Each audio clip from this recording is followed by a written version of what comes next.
gitar bersama Neora. Hari ini saya akan mengambil satu etude dari Fernando Sor. Jadi hari ini kita akan membahas karya klasik dari Fernando Sor, etude Opus 35 nomor 17. Jadi teman-teman bisa lihat partiturnya di bawah. Saya akan membahas sedikit aja, tapi banyak banget yang bisa kita pelajari dari sini. Etude dari Fernando Sor ini adalah etude yang bisa saya rekomendasikan kalau misalkan kamu sedang berada di tahapan awal belajar gitar, karena banyak banget hal yang bisa kamu pelajari dari etudenya Fernando Sor. Jadi di contoh etude hari ini, bisa teman-teman lihat di situ, kita memiliki pergerakan suara atas, tapi juga ada suara bass yang bergerak di situ. Oke, jadi kelihatan dengan jelas ada layer atas dan layer bawah. Oke, kalau saya mainin sekilas.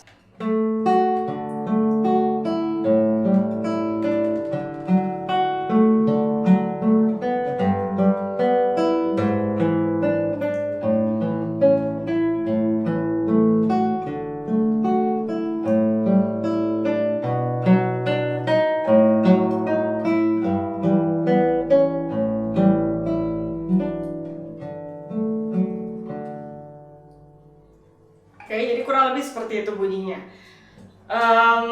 Kita mempunyai dua sharp di situ, yaitu ada di fis dan di cis. Jadi itu yang udah pasti harus diperhatikan. Lalu sebenarnya di sini yang perlu ditonjolkan, seperti yang udah terlihat, adalah suara atasnya.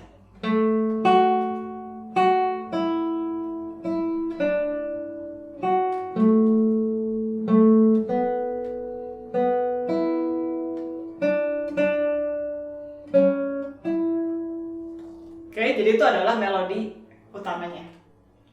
Nah, setelah itu kita punya pengiring yang sebenarnya adalah bagian dari chord. Ini kan sebenarnya chord B mayor, ya.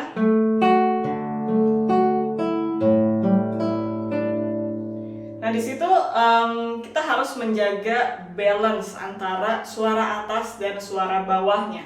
Jadi jangan memainkan bassnya dengan ekstrem. Tentunya bass itu tetap harus terdengar jelas, tapi kita nggak mau itu jadi mendominasi suara dari melodinya.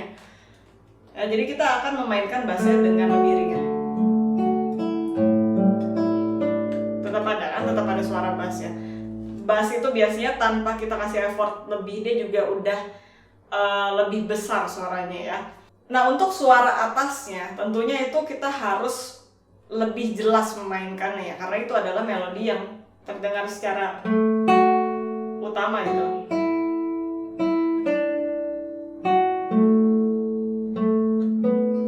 Oke, jadi itu benar-benar harus ditonjolkan.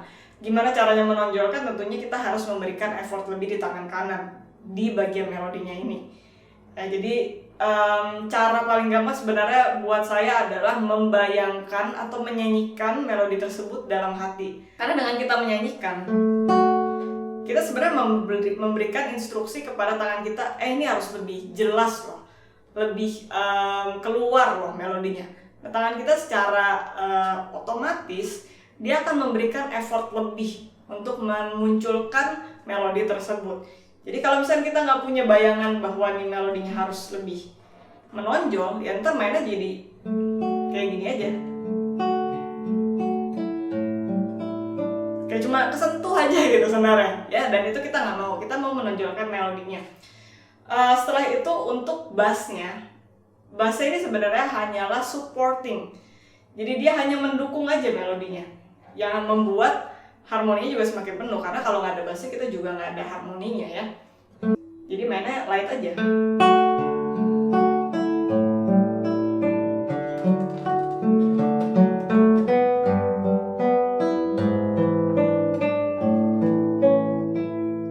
Hanya ada beberapa bagian dari bass yang kita harus sedikit menonjolkan. Contohnya tadi di sini.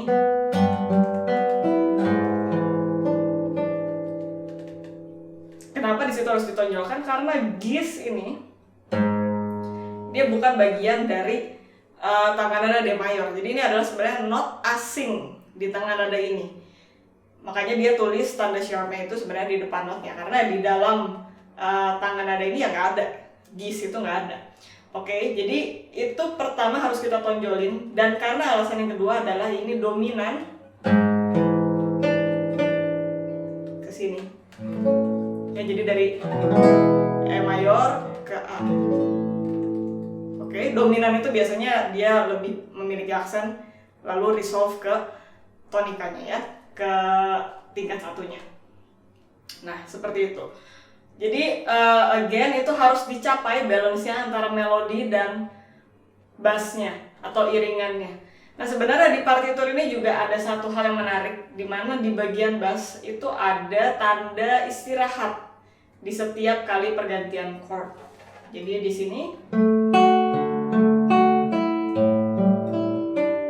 ya bassnya dimatikan. Tapi saya prefer sebenarnya untuk nggak nge-mute bassnya, jadi biarin dia ringing aja di sepanjang lagu, karena ini juga masih masuk ke harmoninya. Dan juga di sini yang perlu diperhatikan adalah mainkan melodinya itu selegato mungkin, selama mungkin seperti yang tertulis. Jadi kalau yang tertulis kan ya baru diangkat, bukan